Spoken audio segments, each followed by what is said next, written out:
Fuqarolarimiz uchun muhim bir yangilik.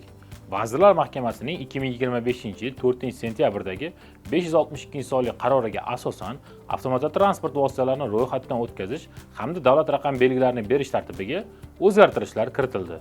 Ushbu qaror talablariga ko'ra, 1-chi, 2-chi, 3-chi toifadagi xaridorgir bo'lgan davlat raqam belgilari yagona oshirilgan to'lov evaziga Ichki ishlar vazirligi, Jamoat xavfsizligi departamenti, Yo'l harakati xavfsizligi xizmatining rasmiy SafeRoad YHXX mobil ilovasi orqali beriladi. Jarayonlar quyidagi ketma-ketlikda amalga oshiriladi. Mobil telefoningizdan App Store hamda Play Market ilovalari orqali SafeRoad YHXX mobil ilovasini yuklab olasiz. Birinchi navbatda ilovadan ro'yxatdan o'tiladi. Ushbu ilovadan ro'yxatdan o'tilgandan so'ng aynan ushbu bo'limdagi xizmatlar bo'limi tanlanadi. Keyingi bosqichda DXX xizmatlar oynasi ochiladi.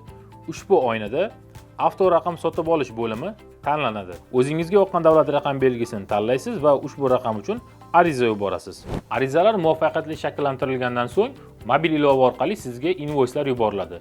Jismoniy shaxslar 24 soat ichida, yuridik shaxslar esa 72 soat ichida to'lovlarni amalga oshirishlari kerak bo'ladi.